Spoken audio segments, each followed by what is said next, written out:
കൂട്ടുകാർക്ക് നല്ലൊരു ദിവസം ആശംസിച്ചുകൊണ്ട് മാമ്പഴത്തിന്റെ പുതിയ വീഡിയോയിലേക്ക് സ്വാഗതം. നമുക്ക് നേരെ രേവതിയുടെ സച്ചിയുടെ ഇന്നത്തെ നല്ലൊരു വിശേഷം കേട്ടാലോ. അങ്ങനെ ഇന്നത്തെ വിശേഷത്തില് ശ്രുതിയിൽ നിന്ന് ശ്രുതി കഷ്ടിച്ചാണ് രക്ഷപ്പെടുന്നത്. ശ്രുതി ഷോറൂമിലേക്ക് വന്ന സമയത്ത് ഓരോ കള്ളത്തരങ്ങളൊക്കെ പറഞ്ഞ് അവളെ അവിടുന്ന് പറഞ്ഞു വിടുവാണ് ശ്രുതി. അങ്ങനെ സർവ്വ ദൈവങ്ങളെയും വിളിച്ച് ശ്രുതി പാർക്കിലിരിക്കുക. കഷ്ടിച്ചാണ് രക്ഷപ്പെട്ടെ. ഇനി ഇങ്ങനെ പോയിട്ടുണ്ടെങ്കിൽ തന്റെ കാര്യത്തിൽ ഒരു തീരുമാനമാവും. എത്രയും പെട്ടെന്നൊരു ജോലി കണ്ടെത്തിയാൽ മതിയാവുള്ളൂ എന്നോർത്ത് ശ്രുതി ഇരിക്കുകയാണ്. ഈ സമയത്ത് ചന്ദ്രമതിയുടെ ഫോണിലേക്ക് ഒരു കോൾ അങ്ങോട്ട് വരുവാണ്. ചന്ദ്രമതി കോൾ എടുത്ത് നോക്കി. പരിചയമില്ലാത്തൊരു നമ്പരാ, ഇതാരാ പോലും വിളിക്കണത്. അങ്ങനെ അടുത്ത് കോൾ എടുക്കുകയാണ്. അല്ല, ശ്രുതിയുടെ അമ്മയാണെന്ന് നിൽക്കും. അതെ, ശ്രുതിയുടെ അമ്മയാണ്. അതെ, ഞാൻ മലേഷ്യയിൽ നിന്നാ സംസാരിക്കണേ. ഇത് കേട്ടതും ചന്ദ്രമതി പെട്ടെന്ന് കരുതി എന്താ ശ്രുതിയുടെ അച്ഛനെ വിളിക്കുന്നത്. അപ്പൊ അദ്ദേഹം ആയിരിക്കും വിളിക്കുന്നത്. എന്ത് ചെയ്യണമെന്ന് അറിയത്തില്ല. സന്തോഷം കൊണ്ടൊന്ന് തുള്ളി ചാടാനായിട്ട് തോന്നി ചന്ദ്രമതിക്ക്. ചന്ദ്രമതി പെട്ടെന്ന് പറഞ്ഞു, അയ്യോ ശ്രുതിയുടെ അച്ഛനല്ലേ. ശ്രുതി എപ്പോഴും പറയാറുണ്ട് അച്ഛനെ കുറിച്ച്. അതെ, ശ്രുതിക്ക് വല്ലാത്ത സങ്കടമുണ്ട്. അച്ഛന്റെ അനുഗ്രഹം ഇല്ലാതെ കല്യാണം കഴിച്ചാന്. അവളോട് ദേഷ്യമൊന്നും കാണിക്കരുത് കേട്ടോ. എനിക്കറിയാം നിങ്ങൾ രണ്ടും തമ്മിൽ പിണക്കത്തിലൊക്കെയാന്ന്.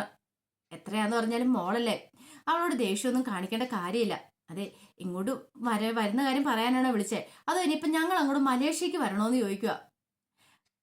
പെട്ടെന്ന് തന്നെ അദ്ദേഹം പറഞ്ഞു, അതെ ഞാൻ ശ്രുതിയുടെ അച്ഛനല്ലെന്ന് പറയണം. ഇത് കേട്ടാൻ ചന്ദ്രമതി പെട്ടെന്ന് ചോദിച്ചു, അല്ല പിന്നെ ആരാ സംസാരിക്കണമെന്ന് ചോദിക്കുക. ഞാൻ ശ്രുതിയുടെ ഇളയച്ചൻ അരവിന്ദനാന്ന് പറയണം. ഓ, ഇളയച്ചനല്ലേ, എന്നാലും കുഴപ്പമില്ല, ഇളയച്ചനാണല്ലോ, അച്ഛന്റെ സ്ഥാനമാണല്ലോ എന്ന് പറയാം.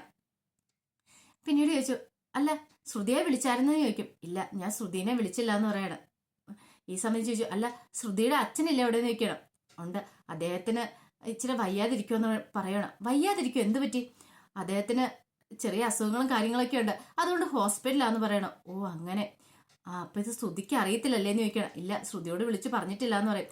കുഴപ്പമില്ല, ഞാൻ പറഞ്ഞോളാന്ന് പറയണം മോളോട്. അവൾക്ക് ഞാനെന്ന് വെച്ചാൽ ഭയങ്കര ജീവനാ. അതുപോലെ തന്നെയാണ് ഞങ്ങൾ അവളെ പൊന്നു പോലെ നോക്കുന്നതെന്നൊക്കെ പറഞ്ഞുകൊണ്ട് കുറെ അങ്ങോട്ട് ഇല്ലാത്ത കാര്യങ്ങളൊക്കെ അങ്ങോട്ട് തട്ടി വിടുവാണ്. പിന്നീട് അയാൾ ചോദിച്ചു, അല്ല ശ്രുതി അവിടെ ഇല്ലേന്ന് ചോദിക്കും. ഇല്ല, മോൾ ഇവിടെ ഇല്ല, മോള് ബ്യൂട്ടി പാർലറിൽ പോയേക്കോന്ന് പറയണം.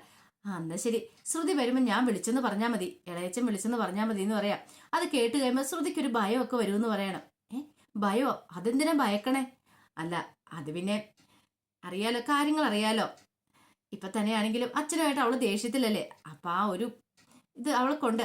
അപ്പൊ അതുകൊണ്ട് അച്ഛനെന്ന് പറയുമ്പോൾ തന്നെ അവൾക്കൊരു പേടിയുണ്ട്. അതോടൊപ്പം തന്നെ ഒരു ദേഷ്യമൊക്കെ ഉണ്ടല്ലോ. അപ്പൊ അതുകൊണ്ടാണ് ഞാൻ അങ്ങനെ പറഞ്ഞെന്ന് പറയണം. കാരണം അവൻ കിടന്ന് ഉരുണ്ട് കളിക്കുകയാണ്. അത് മറ്റാരും ആയിരുന്നില്ല വിളിച്ച, നവീനായിരുന്നു. നവീൻ കോമയെന്ന് എഴുന്നേറ്റിട്ടുണ്ടായിരുന്നു. അങ്ങനെ ഹോസ്പിറ്റലിൽ വെച്ചാണ് അവൻ വിളിക്കുന്നത്. ചന്ദ്രമതിക്ക് ഇതൊന്നും അറിയില്ല. ചന്ദ്രമതി വിചാരിച്ചുകൊണ്ടിരിക്കുന്നത് എന്താ, മലേഷ്യയിൽ നിന്നാണ് വിളിക്കുന്നത്. അപ്പൊ കുറെ പണം കിട്ടും, എത്രയും പെട്ടെന്ന് തന്നെ ശ്രുതിയും കൂട്ടിക്കൂട്ട് മലേഷ്യക്ക് പോകണം എന്നൊരു വിചാരത്തിലായിരുന്നു. പിന്നീട് അയാൾ പറഞ്ഞു, എന്നാൽ ശരി ഞാൻ ഫോൺ വെച്ചോളാം, ഞാൻ ശ്രുതിനെ വിളിച്ചോളാം എന്ന് പറയണം. പിന്നീട് നവീനോട് കോൾ വെക്കുവാണ്. ഈ സമയത്ത് ചന്ദ്രമതി ഓർത്ത്, എന്റെ ദൈവമേ, തന്റെ ഭാഗ്യം കൊണ്ടാ ഈ സമയത്ത് വിളിച്ച്, എങ്ങനെ പൈസ കൊടുക്കുമെന്നൊക്കെ ഓർത്തിരിക്കുമായിരുന്നു. പെട്ടെന്ന് പൂജാമുറിയിലേക്ക് ഓടിപ്പോയി. പിന്നീട് സർവ്വ ദൈവങ്ങളെയും വിളിച്ച് പ്രാർത്ഥിക്കുക, എന്റെ ഭഗവാനെ, നീ ആയിട്ടാണ് ഇങ്ങനെ ഒരു ബന്ധം എനിക്ക് കൊണ്ട് തന്നെ, അതുകൊണ്ടല്ലേ ഞങ്ങളുടെ കഷ്ടങ്ങളെല്ലാം മാറാനായിട്ട് പോവാ. ആ ഒരു സന്തോഷത്തിലായിരുന്നു. ഈ സമയം നവീൻ പറയാ, എടി ശ്രുതി, നിനക്കിട്ടുള്ള പണി ഞാൻ അങ്ങോട്ട് തരാൻ പോകുന്നുള്ളൂ. ഈ ശരിക്കും പറഞ്ഞാൽ ഈ നവീൻ ആരാന്ന് നീ അറിയാനായിട്ട് പോകുന്നുള്ളൂ. എന്റെ ജീവിതം, എന്റെ ജോലി, എന്റെ കുടുംബം എല്ലാം ഒറ്റയടിക്കാൻ നീ നശിപ്പിച്ചേ. അത് മാത്രമല്ല, ഇന്ന് ഈ അവസ്ഥ ആകാൻ കാരണം നീ ഒറ്റ എഴുത്തിയ, നിന്നെ ഞാനങ്ങനെ വെറുതെ വിടാൻ പോകുന്നില്ല എന്ന് നവീൻ പറയണം. ഈ സമയം വളരെ സന്തോഷത്തോടുകൂടി ചന്ദ്രമതി ശ്രുതിനെ ഫോൺ ചെയ്യുകയാണ്. അപ്പൊ ശ്രുതി ബ്യൂട്ടി പാർലറിലേക്ക് പോയിക്കൊണ്ടിരിക്കുക. ഓട്ടോറിക്ഷയിലായിരുന്നു. ചന്ദ്രമതിയുടെ കോള് കണ്ടത് പെട്ടെന്ന് ചോദിച്ചു, എന്താമ്മ എന്ത് പറ്റി? എന്തെങ്കിലും എമർജൻസി എന്തെങ്കിലും ഉണ്ടോന്ന് ചോദിക്കും. എന്തെങ്കിലും വയ്യായിക എന്തെങ്കിലും ഉണ്ടോ? അങ്ങനെ ഒന്നുമില്ല മോളെ എന്ന് പറയണം. പിന്നെ എന്ത് പറ്റി? അതെ, ഒരു സന്തോഷ വാർത്ത പറയാനാ ഞാൻ മോളെ വിളിച്ചതെന്ന് പറയാണ്. സന്തോഷ വാർത്ത? എന്താ? അതെ, മലേഷ്യയിൽ നിന്ന് കോൾ ഉണ്ടായിരുന്നു പറയാ. മലേഷ്യന്നാ? ശ്രുതി ഞെട്ടിപ്പോയി. അതെ, മോളുടെ ഇളയച്ചൻ വിളിച്ചിട്ടുണ്ടായിരുന്നു, അരവിന്ദൻ. ഇളയച്ചൻ അരവിന്ദനോ? ഇതാരപ്പ ഇങ്ങനെ പുതിയൊരു കഥാപാത്രം? താൻ ഇന്ന് വരെ കേട്ടിട്ടില്ലോ. ദൈവമേ, ഇപ്പൊ ആരെങ്കിലും കളത്തിൽ ഇറങ്ങിയിട്ടുണ്ടോ? തന്റെ കാര്യത്തിൽ ഒരു തീരുമാനമായി തോന്നേ. വേറെ ആരോ തന്നെ ചതിക്കാനായിട്ട് ഒരുങ്ങുന്നുണ്ട്. അത് ആരാന്ന് മാത്രം അറിയത്തില്ല. എന്താ മോളെ, നീ എന്താ ഒന്നും മിണ്ടാത്തെ? ഇളയച്ചൻ വിളിച്ചെന്ന് പറഞ്ഞിട്ട് നീ എന്താ ഒന്നും മിണ്ടാത്തേന്ന് ചോദിക്കും. ഒന്നുമില്ല ആന്റി എന്ന് പറയണ. അതെ, മോളുടെ അച്ഛന് എന്തോ ഒരു വയ്യായികയാന്ന്, അവൾ ഹോസ്പിറ്റലാന്നാ പറഞ്ഞേ. പിന്നീട് ശ്രുതി ഒന്നും മിണ്ടിയില്ല. അത് മോളെ, നമുക്കൊരു കാര്യം ചെയ്യാം, മോളുടെ അച്ഛന് വയ്യാതിരിക്കുമല്ലേ, അതുകൊണ്ട് നമുക്ക് മലേഷ്യക്ക് പോവാം. അവിടെ പോയി മോളുടെ അച്ഛനെ കാണാം, പിന്നീട് കാര്യങ്ങളൊക്കെ സംസാരിക്കാന്ന് പറയാം. ഇത് കേട്ടതും ശ്രുതി പെട്ടെന്ന് ചോദിച്ചു, അല്ല ഇളയച്ചൻ വിളിച്ച നമ്പർ വല്ലതും ഉണ്ടോന്ന് ചോദിക്കുകയാണ്. അത് നമ്പർ മോളുടെ ഇല്ലേ ഇളയച്ചന്റെ? അല്ല ഉണ്ട്, വല്ല പുതിയ നമ്പറിൽ നിന്നാണോ വിളിച്ചതെന്ന് അറിയാൻ വേണ്ടിയിട്ടാ ഞാൻ ചോദിച്ചതെന്ന് പറയണം. അത് മോളെ ട്രൂ കോളർ പ്രൈവറ്റ് നമ്പർ എന്നാ കണ്ടേ, അതുകൊണ്ട് എനിക്ക് അറിയത്തില്ല നമ്പർ ഏതാന്ന്. അതുകൊണ്ട് കൃത്യമായിട്ട് എനിക്ക് അറിയത്തില്ല. ഒരു കാര്യം ചെയ്യാം, മോള് വന്നു കഴിയുമ്പോൾ നോക്കിയാൽ മതി എന്ന് പറയാം. പെട്ടെന്ന് ശ്രുതി പറഞ്ഞു ശരി. അതെ ഇനി ഇപ്പൊ അതിനകത്തുനിന്ന് കോൾ വന്നിട്ടുണ്ടെങ്കിൽ ആന്റി എടുക്കണ്ടെന്ന് പറയാം. ആന്താ മോളെ അങ്ങനെ? അല്ല അത് ശരിയാകത്തില്ല, അറിയാലോ അച്ഛനുമായിട്ട് ഞാൻ ഉടക്കിയിരിക്കുന്ന സമയല്ലേ. എന്റെ മോളെ അങ്ങനെയൊന്നും മോള് വിചാരിക്കില്ല. ഇതിങ്ങനെയൊക്കെയല്ലേ നമുക്ക് അവരുമായിട്ട് അടുക്കാനായിട്ടൊരു അവസരം കിട്ടുന്നേ. അല്ലെങ്കിലും എല്ലാ കാലത്തും അവരുമായിട്ട് പിണങ്ങിയിരിക്കാൻ പറ്റത്തൊന്നുമില്ലല്ലോ. അതുകൊണ്ട് മോള് ധൈര്യമായിട്ടിരിക്കുക. എന്തിനും ഏതിനും ഈ അമ്മ കൂടെ ഇല്ലെന്ന് പറയാണ്. മോള് പെട്ടെന്ന് ഇങ്ങോട്ട് വാ, കുറച്ച് കാര്യങ്ങളൊക്കെ സംസാരിക്കാണെന്ന് പറയുക. ഇത് കേട്ട് കഴിഞ്ഞപ്പോൾ എന്ത് ചെയ്യണമെന്ന് അറിയത്തില്ലാതെ വല്ലാത്തൊരു അവസ്ഥയായിപ്പോയി ശ്രുതിക്ക്. ശ്രുതി കോള് കട്ട് ചെയ്യണം. ഈ സമയം ചന്ദ്രമതി ഭയങ്കര സന്തോഷത്തിലും. ശ്രുതിക്ക് തോന്നി തന്നെ ചതിക്കാനായിട്ട് ആരും ഇറങ്ങി പുറപ്പെട്ടിട്ടുണ്ട്. ഇനി എങ്ങനെ അവരെ കണ്ടുപിടിക്കും, ഇനി എന്ത് ചെയ്യും? തന്റെ കള്ളത്തരങ്ങളൊക്കെ പുറത്താവാൻ പോവാന്നൊരു ചിന്ത അവളുടെ മനസ്സിലുണ്ടാവുകയാണ്. ഈ സമയം ചന്ദ്രമതി ഭയങ്കര സന്തോഷത്തിലായിരുന്നു. അങ്ങനെ ഇരിക്കണ സമയത്താണ് വീട്ടിലേക്ക് രണ്ടുപേര് കയറി വന്നേ. അപ്പൊ അവരെ കണ്ടതും പെട്ടെന്ന് ഓർത്ത് ഇനിയിപ്പോ ശ്രുതിയുടെ ബന്ധുക്കാരോ മറ്റോ വന്നതാണോ അങ്ങനെ ഓർത്തോണ്ട് പെട്ടെന്ന് ചോദിച്ചു, ആഹാ നിങ്ങളോ കയറി വരാൻ പറയാണ്. അല്ല ശ്രുതിയുടെ ഇളയച്ചൻ പറഞ്ഞിട്ട് വന്നാണോന്ന് ചോദിക്കും. ഈ സമയം അവർക്ക് കാര്യമൊന്നും മനസ്സിലായില്ല. പെട്ടെന്ന് അവര് ചോദിച്ചു, അല്ല നിങ്ങളുടെ പേര് ചന്ദ്രമതിയും തന്നെയല്ലേന്ന് ചോദിക്കും. അതെ ചന്ദ്രമതി തന്നെയാ, ഞങ്ങളെ ഫൈനാൻഷ്യൽ അടുത്തുനിന്ന് വരുന്നതെന്ന് പറയാം. ഇത് കേട്ടതിന് ചന്ദ്രമതി ഒന്ന് ഞെട്ടി. ഫൈനാൻഷ്യൽ അടുത്തുനിന്ന് അതെന്തിനാ? ഓ നിങ്ങക്ക് കാര്യങ്ങളൊന്നും അറിയത്തില്ലല്ലേ? അല്ല നിങ്ങൾ പലിശ അടച്ചാലോന്ന് ചോദിക്കും. ഇത് കേട്ടൻ ചന്ദ്രമതി പറഞ്ഞില്ല, പലിശ അടച്ചില്ല, ഞാൻ പലിശ അടയ്ക്കാൻ കൊണ്ടുവരാൻ തുടങ്ങുമായിരുന്നു. ആ അഭ്യാസമൊക്കെ നിങ്ങളുടെ കൈ വെച്ചാൽ മതി. അതെ ഇന്ന് തന്നെ പലിശ കൊണ്ടേ കെട്ടണം, അല്ലെങ്കിലുണ്ടല്ലോ എന്താ ചെയ്യാൻ പോകുന്ന അറിയത്തില്ലെന്ന് പറയാണ്. മിക്കവാറും നിങ്ങളുടെ വീട് ജപ്തി ചെയ്യുമെന്ന് പറയണം. വീട് ജപ്തി എന്ന് പറഞ്ഞിട്ടുണ്ടെങ്കിൽ വീടിന്റെ ആധാരം പലിശക്കാരൻ സ്വന്തമാക്കുന്നു. ഇത് കേട്ടൻ ചന്ദ്രമതിയുടെ ഉള്ളൊന്ന് കാളി. ചന്ദ്രമതി പറഞ്ഞു, അയ്യോ ഞാൻ പലിശ കെട്ടാൻ വരാൻ തുടങ്ങുമായിരുന്നു. സത്യമായിട്ട് പറഞ്ഞ അതെ എൻ്റെ ഈ പണമുണ്ട്, ഇപ്പൊ തന്നെ ഞാൻ കൊണ്ടുവരാന്ന് പറയണം. ഇത് കേട്ടോ അവര് പറഞ്ഞു, അതെ എത്രയും പെട്ടെന്ന് കൊണ്ടേ അടയ്ക്കുവാണെങ്കിൽ കുഴപ്പമില്ല, അല്ലെങ്കിൽ അഭ്യാസം എടുത്തോണ്ടിരുന്നിട്ടുണ്ടല്ലോ ഞങ്ങളുടെ വിധം മാറൂന്ന് പറയണം. അതെ ഒന്ന് പതുക്കെ സംസാരിക്കുക, ആരെങ്കിലും കേൾക്കൂന്ന് പറയാം. ഓഹോ കേട്ടാ നിനക്ക് നാണക്കേടല്ലേ പുറത്ത് ആൾക്കാർ അറിഞ്ഞിട്ടുണ്ടെങ്കിൽ. ഈ സമയം ചന്ദ്രമതി പറയാ, പുറത്തറിഞ്ഞാലല്ല അകത്തെന്റെ ഭർത്താവ് അറിഞ്ഞാലാ പ്രശ്നം.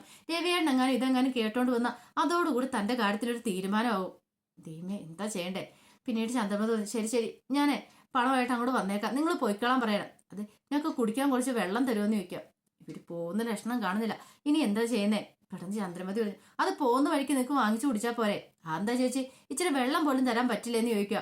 പിന്നീട് ചന്ദ്രമതി പറഞ്ഞു, ശരി ഇപ്പൊ എടുത്തിട്ട് വരാൻ പറഞ്ഞ് അങ്ങോട്ട് പോവാം. രവിയേണ്ണ ഈ സമയത്ത് അങ്ങനെ എഴുന്നേറ്റ് വരില്ലെന്ന് കരുതിയ അങ്ങനെ പറഞ്ഞു. ഈ സമയം രവീന്ദ്രൻ അങ്ങോട്ട് വന്നു. രവീന്ദ്രൻ ചോദിച്ചു, അല്ല ആരോടാ നീ സംസാരിക്കുന്നത് കണ്ടേ? അല്ല അത് പിന്നെ പുറത്ത് ഞാന് പുറത്താരോള്ള ഞാൻ നോക്കട്ടെ എന്ന് പറയണേ.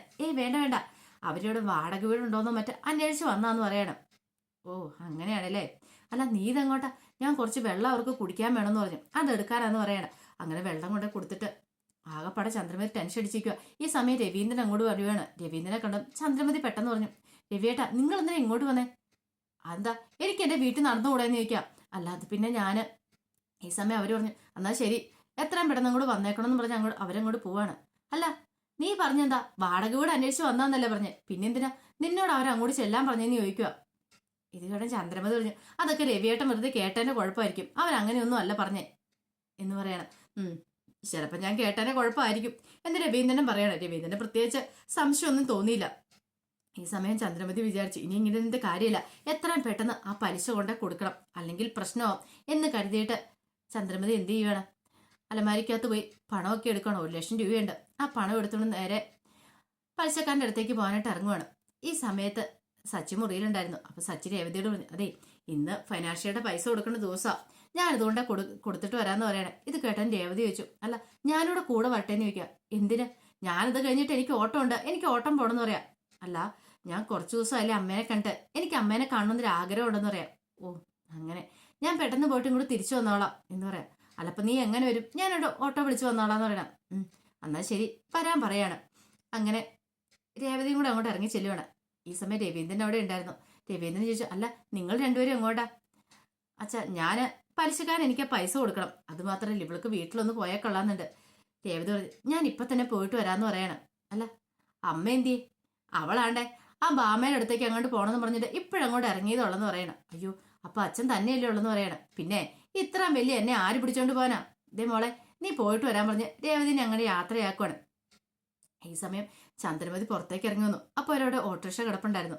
ഈ സമയം ചന്ദ്രമതിക്ക് തോന്നി ബാമേനും കൂടെ ഒന്ന് വിളിച്ചാലോന്ന് ഓർത്തോണ്ട് ചന്ദ്രമതി എന്ത് ചെയ്യണം, ഓട്ടോറിക്ഷയിലേക്ക് കയറി എന്നിട്ട് ബാമേനെ വിളിക്കുകയാണ്. അത് ബാമേ, ഞാൻ ഫിനാൻഷ്യൽ അടുത്തേക്ക് പലിശ കൊടുക്കാൻ പോകുന്നുണ്ട്, നീ വരുന്നുണ്ടോന്ന് ചോദിക്കുക. ഇല്ല, എനിക്ക് അല്പം തിരക്കുണ്ടെന്ന് പറയാം. പിന്നെ ഓട്ടോക്കാരൻ്റെ സ്ഥലപ്പേര് പറഞ്ഞു കൊടുക്കുക, പോകേണ്ട സ്ഥലപ്പേര്. അങ്ങനെ ഓട്ടോക്കാരൻ ഓട്ടോ എടുത്തു. ഈ സമയത്താണ് രേവതി സച്ചിയും കൂടെ പുറത്തേക്ക് വരുന്നത്. രേവതി പറഞ്ഞു, അതെ ഞാൻ വീട്ടിൽ പോയിട്ട് പെട്ടെന്ന് തന്നെ വന്നോളാന്ന് പറയാം. ഇത് കേട്ടപ്പോൾ സച്ചി പറഞ്ഞു, അതെന്തായാലും നീ പെട്ടെന്ന് വരുന്നേ, നീ കുറച്ച് സമയം കഴിഞ്ഞിട്ട് വന്നാൽ മതി എന്ന് പറയാണ്. അപ്പോഴാണ് ചന്ദ്രമതി ഓട്ടോറിക്ഷ കയറി പോകുന്നുണ്ട്. അയ്യോ അമ്മ, ബാമാജിയുടെ വീട്ടിലേക്ക് എന്നറിയാം, നമുക്കും അവിടെ ഇറക്കി വിട്ടാൽ മതിയായിരുന്നു പറയാണ് അമ്മേനെ. പിന്നെ എന്നിട്ട് വേണം, എൻ്റെ ദൈവമേ, അമ്മേനെ ഈ വണ്ടിയെ കയറ്റിയിട്ടുണ്ടെങ്കിൽ അമ്മ നിനക്ക് സ്വസ്ഥതയില്ലെന്ന് തോന്നുന്നുണ്ടോ?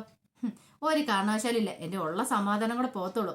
അമ്മ ഓട്ടോയ്ക്കോ എങ്ങനെ വെള്ളം പോക്കോട്ടെ, അമ്മയുടെ കാര്യം നീ അന്വേഷിക്കണ്ടെന്ന് പറയണം. നീ വാ നമുക്ക് പോകാമെന്ന് പറയണം. അങ്ങനെ അവരും കൂടെ പോവാണ്. ഈ സമയത്ത് ശരത്ത് തൻ്റെ ഫ്രണ്ടിൻ്റെ അടുത്ത് ഇരിക്കുവാണ്. ഫ്രണ്ട് എന്ന് പറഞ്ഞാൽ അന്ന് ബൈക്ക് മോഷ്ടിച്ച സമയത്ത് ഉണ്ടായിരുന്ന ഫ്രണ്ടാണ്. അപ്പം അയാളോട് തൻ്റെ വിഷമങ്ങളൊക്കെ പറയാം. അതെ, അന്ന് ആ ബൈക്ക് മോഷ്ടിച്ചതിൻ്റെ പേരിൽ എൻ്റെ ചേച്ചിക്ക് എന്തുമാത്രം പ്രശ്നങ്ങളുണ്ടായെന്നറിയാവോ? അതിൻ്റെ പേരിൽ ഇപ്പോഴും എൻ്റെ ചേച്ചി അനുഭവിച്ചുകൊണ്ടിരിക്കുക. അതിനുശേഷം അവിടെ 1,00,000 രൂപ കാണാതെ പോയ സമയത്ത് ഞാനാണത് ചെയ്തതെന്ന് പറഞ്ഞിട്ട് എന്തൊക്കെ പ്രശ്നങ്ങളുണ്ടായി. ഇത് കേട്ട് കഴിഞ്ഞപ്പത്തിന് അവൻ പറഞ്ഞു, എനിക്കറിയാം, നീ ഇതെന്നോട് മുമ്പേ പറഞ്ഞ കാര്യമല്ലേ, അന്ന് തന്നെ നീ എന്നോട് വിളിച്ചു പറഞ്ഞായിരുന്നല്ലോ എന്ന് പറയും. അത് ശരിയാ, പക്ഷേങ്കിൽ ഇതിൻ്റെ പേരിൽ ഇപ്പോഴും പ്രശ്നങ്ങൾ നടന്നുകൊണ്ടിരിക്കുക. ഒരു തെറ്റും ചെയ്യാത്ത ഞാനാ, എന്നിട്ടാണ് ഇപ്പോഴും ഞാൻ അനുഭവിച്ചുകൊണ്ടിരിക്കുന്നത്. ഇപ്പം അവരുടെ വീട്ടിലേക്ക് പോകാൻ പോലും പറ്റാത്ത അവസ്ഥയായെന്ന് പറയാം. ഇത് കേട്ട് കഴിഞ്ഞപ്പത്തിന് അയാൾ പറഞ്ഞു, ഒരു തെറ്റും ചെയ്യാൻ നീ അനുഭവിക്കുന്നുണ്ടെങ്കിൽ അതിന് കാരണക്കാരൻ നീ തന്നെയാന്ന് പറയാണ്. അതിന് ഞാനെന്ത് തെറ്റ് ചെയ്യുന്ന പറഞ്ഞേ? ഇങ്ങനെയുള്ളവർ ഇങ്ങനെ പറയുന്നതുകൊണ്ട് എന്താ ചെയ്യുന്നറിയാവോ? ശരിക്കും പറഞ്ഞിട്ടുണ്ടെങ്കിൽ ആ പണം അങ്ങോട്ട് അടിച്ചു മാറ്റുകയോ ചെയ്യണ്ടേ, അവർക്കൊരു 8 പണിയും കൊടുക്കണമെന്ന് പറയാം. ഇത് കേട്ടതും ശരത്ത് പറഞ്ഞു, അങ്ങനെയൊന്നും ഒരിക്കലും ചെയ്യാൻ പാടില്ല എന്ന് പറയാണ്. കാരണം എൻ്റെ അച്ഛൻ മരിക്കാൻ കാരണം ഞാനാന്ന് പറയാണ്. ഇത് കേട്ടതും പറഞ്ഞു, നിന്റെ അച്ഛൻ മരിക്കാൻ കാരണം നീയാന്ന് നിന്നോടാരാ പറഞ്ഞേ? നിനക്കൊരു അബദ്ധം പറ്റി, അത് നീ എല്ലാവരോടും മാപ്പ് പറയുകയും ചെയ്തല്ലേ. പിന്നെ അതിന്റെ പേരിലൊന്നുമല്ല, അച്ഛന് ചിലപ്പോൾ ആ സമയത്ത് അങ്ങനെ തോന്നിക്കാണുമായിരിക്കും, അതുകൊണ്ടായിരിക്കും എന്ന് പറയാണ്. ഇത് കേട്ടത് ശരത്ത് പറഞ്ഞു, എനിക്ക് വല്ലാത്ത ബുദ്ധിമുട്ടാ, ഞാൻ കാരണം എൻ്റെ ചേച്ചിയുടെ ജീവിതം കൂടെ നശിച്ചല്ലോ എന്ന് ഓർത്തിട്ടെന്ന് പറയാണ്. ഇത് കേട്ടോ ശരത്തിനോട് അയാൾ പറഞ്ഞു, എന്നാൽ നമുക്ക് ഇതിൻ്റെ തിരിച്ചടി കൊടുക്കേണ്ടതെന്ന് ചോദിക്കുകയാണ്. തിരിച്ചടി കൊടുക്കാൻ എന്ത്? അവർക്കിട്ട് നമുക്കൊരു 8 പണി കൊടുക്കേണ്ടതെന്ന് ചോദിക്കും. നീ ധൈര്യമായിട്ടിരിക്കുക, നമുക്കൊരു പണി കൊടുക്കാന്ന് പറയാണ്. ഇത് കേട്ടുകഴിയുമ്പോൾ ശരത്തിനൊന്നും മനസ്സിലായില്ല. എന്ത് ചെയ്യണമെന്ന് അറിയത്തില്ലാന്ന് നിൽക്കുന്ന ശരത്തിനോട് പറഞ്ഞു, നീ വാ നമുക്കൊരു പണി കൊടുക്കാന്ന് പറഞ്ഞിട്ട് അവനെയും കൂട്ടിക്കൊണ്ട് അങ്ങോട്ട് പോവാണ്. അപ്പൊ അതിന്റെ വിശേഷങ്ങളൊക്കെയായിരുന്നു കാണുന്നത്. ഇതിന്റെ ബാക്കി വിശേഷങ്ങളായിട്ട് വൈകുന്നേരത്തെ പ്രൊമോയി വരാട്ടോ. ഒരിക്കൽ കൂടി എല്ലാവർക്കും നല്ലൊരു ദിവസം ആശംസിച്ചുകൊണ്ട് നിർത്തുന്നു. നന്ദി.